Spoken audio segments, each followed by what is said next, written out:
All right, for today's video review, we're going to be taking a look at Transformers Reveal the Shield Voyager class Lugnut, a very cool figure. And yeah, it's a new version of Lugnut. This is like one of the first times that they, dipped their toe into like taking a character from one of the other continuities like animated or Prime and doing like a generationsified version of it. And yeah, I really like this figure. I do hope that they eventually do a new version of Lugnut because I think we could get more accurate to the source material while still maintaining that kind of generations style. But yeah, no, as a stand-in for him now, this is a pretty cool figure. Now, this figure's color scheme is mostly based on the second version of animated Lugnut, the one that didn't like show up in the show, the like I forget what atomic Lugnut, I think is maybe what it was called, that has like, the whole like teeth thing going on here on the jet, which is cool. They did do a purple version in Japan, like the Takara version was like more accurate to the animated purple version, but this is the one I got. But yeah, no, it's a really cool looking bomber jet here. I've always been a little bit confused by the cockpit here. Like, aren't these kind of inherently like two different sizes of cockpit? I don't know how these, like, if this is like supposed to be a huge room or like one guy sits in there. I've never been totally clear on that, but I don't know. It's a little weird that he's got two cockpits, but it's not really the end of the world. It's still pretty cool looking alt mode. I do like that they decided to put the like hazard striping on the turbines here rather than the sort of like big ridiculous bombs that like the animated version had, because like that's one of the things that kind of has to change when you change it to like a generations version, is that it can't be hauling bombs that are like these huge like round sections here. So I think putting those on the on the turbines there makes a lot more sense. But yeah, he's got a lot of nice painted detail, even if it is based on the atomic version and not like the regular purple version. Like I said, the hazard striping looks great. He's got a nice kind of like coppery paint on the inside of the turbines there. He's got these little guns which do pose around. I think they're on ball joints of some sort. They're kind of like a soft rubbery plastic, so I don't know, but they can kind of swivel up and down. He's got, like one of the things that they were doing a lot at this time was like, especially in Reveal the Shield, he's got these kind of like military-esque logos that spell out his name, like Lug Nut, right? But done in like code, I guess, which is kind of neat.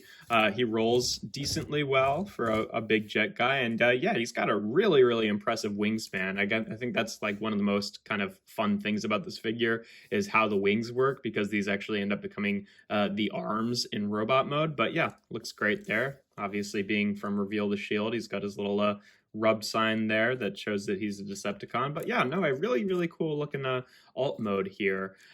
He does have this feature where you can flip out this section here and then flip out this big cannon to kind of like launch down, and the trigger for it kind of comes through this slot here, so you could shoot it straight back as well. I've never had the missile for this guy when I got him on eBay, so it doesn't really bother me, but there is supposed to be a missile there, obviously. But yeah, in terms of comparisons in this mode, just for the standard one, here he is with Kingdom Sideswipe. Obviously, being a jet former, the scale is way off. He's way too small, but that's what they look like together. And to show him off with another modern jet, here he is with Earthrise Starscream, just so you can see how huge that wingspan really is. Like, one of his wings is almost the entire width of Earthrise Starscream in his jet mode. So yeah, he's a pretty impressively sized figure here. And then here he is just for fun with Legacy Blitzwing. So you can see what he looks like with a updated kind of G1E version of Blitzwing as well, since they were buddies in the in animated. But yeah, to get onto transformation, like I said, he's got some pretty neat things going on. We'll start with the wings. I think that's kind of the coolest part here. Basically, you just want to take the tips of the wings and fold them down like this onto the like intakes, I guess they would be, and then fold out these bits to be kind of claws, and then fold this one up a little bit too. That's going to be his thumb, and then rotate this whole section like that. You want to take the whole wing, rotate it around like that, take this little flap here and then rotate that to the inside, and then you can kind of just bend the elbow there a bit, and that's his arm transformation. And then you can bring these down. I'm going to leave them out for now just because it kind of gets in the way, but still a very cool transformation there too, because you don't often see, it's seldom that you see the wings actually have some sort of transformation where they turn into something on the robot mode. We'll talk about that. Usually it's just like they end up in a place, but instead of like actually being thick enough to have joints and, like mechanisms and stuff like that. But yeah, a really cool arm transformation.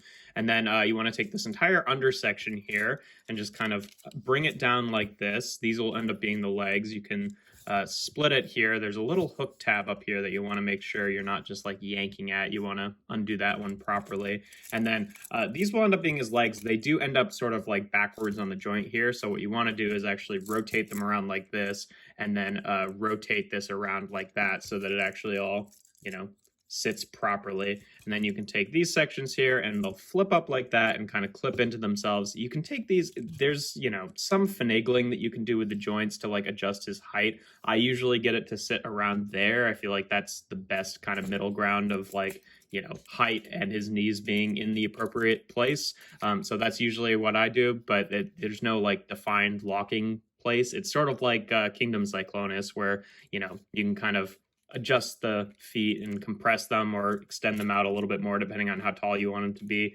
But there's sort of just like a natural spot where it looks good. But again, there's no like lock or like, soft locked for that to actually sit there, which I kind of wish there was, but whatever. And then these sections on the bottom here, you just want to unfold and kind of bring down to be the feet here to give him his weird sort of bird claw feet. And then you want to take this whole section back here and kind of untab it and kind of bring it down like that.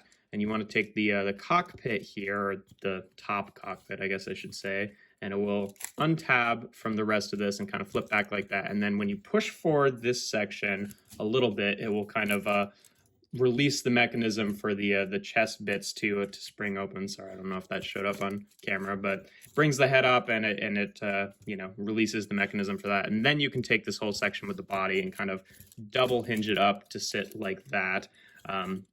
There's always a little bit of like, it's not a perfect mechanism. You always have to like fiddle with it a little bit to kind of actually get everything sitting in place properly.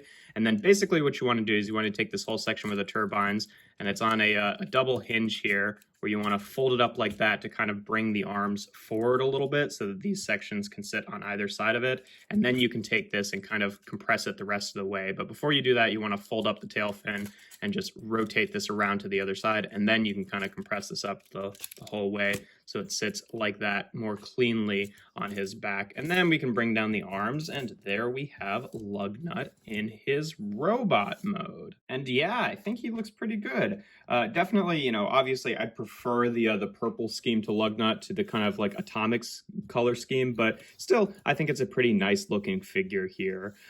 Yeah, he's got a nice looking head sculpt. He's got a couple like extra eyes up there. In terms of articulation, the head is on a ball joint, so it can kind of rotate around, which is nice that he's got still sort of has like the hunch, but it can actually like move. His mouth does open and close, but you have to have it in a very like sort of specific, like pose for it to actually work, because like if his head is just looking forward, then the mouth kind of bumps into the chin. He sort of has to look up for his mouth to go down, which is a little bit unfortunate, but whatever. He could have easily just not had a moving mouth at all, so I still appreciate that. The arms aren't amazing in terms of the articulation. I sort of wish that they worked some way so that this whole thing could like swivel around, because he can move his arms out to the side on this nice ratcheting joint for transformation, and that works pretty well. But in terms of forward and back movement, he pretty much just has this joint here, which he can move his arm up like that, but it doesn't go any further back. What I tend to do, just because in terms of like candid poses, I usually like to have figures where their elbows are bent a little bit and their arms kind of sit back a little bit at this joint, which you can't really do on him. What I tend to do is take this whole thing and just rotate it up like a little bit like that. It still sits relatively well. It all looks fairly decently, but it just means that the resting position, like the furthest back position for these arms, is a little bit further back so that you can actually, use that joint and have it go a little bit back. Again, not amazing shoulder articulation, but still, I think that the whole thing with the wings is pretty neat anyway. He does have a bicep rotation for transformation here, and then he's got a joint right here and a joint right here for the elbow here. So if you're just counting that as the elbow joint, then it's a little bit under 90, but you can kind of do this. So it's like, his arms are weirdly shaped enough and chunky enough that I feel like that works and looks fairly natural. The hands, you can kind of rotate this section a little bit for whatever that's worth, so the thumb kind of stays in place. And then this piece is on a joint right here, and then the two fingers are on a connected joint in the middle, and then a separate joint at the end there. So decently, decently posable little like grabby claws here, which I feel like it works pretty well. He does have a waist swivel, though he does kind of end up bumping into the stuff in the backpack at a certain point. Also, I feel like it kind of like really stiffens up at a certain point, like about here. It kind of feels like, oh, you shouldn't move it any further. I'm not entirely sure why that is, but whatever. Hips can go forward and back, obviously bumping into stuff, and out to the side. He's got a thigh swivel, a double jointed knee because of how that works for transformation. So like I said, you can kind of use those in tandem, but then you do kind of end up with like a hollow section on his shin here. And then the feet, they're on ball joints. So you get a little bit of tilt back and forth. They can rotate and they can kind of tilt up and down for transformation, which is nice. Although, being such like a big hefty figure and having his ankles on ball joints can be a little bit annoying. Like he does tend to kind of want to, shift around a little bit. They're not really like super loose, like they feel tight enough, but just because of the weight of this guy, they do end up kind of, buckling under the weight sometimes. Not really like he's just going to fall over. Just when you're posing him, it's easy to kind of, wiggle him around a little bit more than you'd like him to. But yeah, he does have a pretty cool gimmick here where if you fold up his hand into a fist here and you press this little button right here, he does have the super atomic punch or whatever it's supposed to be gimmick, which is kind of fun. He does still have his like cannon back here. This whole part is not like removable in any way. So like, I'm not really sure how he's supposed to like use this in robot mode unless he's like, getting down on all fours and then like shooting up into the sky. It's a very strange sort of inclusion here. It sort of feels like they should have had this be removable so he could hold it. Also, from around this time, he does have some like clip points here, like on his legs. These are the 3mm clips. He's got one on the end of the cannon here. I don't think that these little missiles would work as clip points, but I'm not totally sure. I don't know. They sort of look like they might, but yeah, he's got them kind of littered throughout his body here. Another thing that's kind of annoying about him, at least on mine, is that this piece has gotten pretty floppy over time. So it's like you move him around and then that kind of tends to happen, but whatever. Yeah, he's not aged perfectly in terms of like his joints and everything like that, but he's still a pretty fun figure. But yeah, it would be nice to get a new version of Lugnut sometime soon. But yeah, in terms of comparisons in this mode, just for the standard one, here he is with Kingdom's Sideswipe. So you can see what it looks like an average size deluxe there. And then here he is with Earthrise Starscream. So you can see how that works out there. For some animated stuff, here he is again with Blitzwing, but also with the Legacy animated Prowl, I guess Legacy Evolution, I can't remember. The Legacy stuff all blurs together, which is funny because it's like the most recent toy line. He must have been Evolution, he was regular Legacy. I don't know, who cares? They're both Legacy. But yeah, just because he's like an actually updated version of an animated character, whereas this is really just meant to be, G1 Blitzwing, but that's what he looks like with them. And then last but not least, here he is with Siege Megatron, so you can see what he looks like with his boss there. And yeah, if we got a new Lugnut, it'd be nice to see him at like a leader scale, so he could really kind of like tower over figures like he's supposed to, though, he's a leader and he doesn't tower over anything. So Commander, you want to get a Commander class Lugnut? I think that might be a little bit too big, but yeah, it would be nice to get him in a slightly larger size scale because he definitely has like the bulk and he looks pretty ominous on his own, but because he has all that bulk, he ends up being like a little bit short at the actual head as a Voyager, whereas Lugnut in animated definitely was kind of like both bulky and also very tall, so it'd be nice to get a slightly bigger version of him, but for now, like I said, this kind of works well enough for me. But yeah, that's pretty much all there is to say about him. He's a fun figure, not without issue.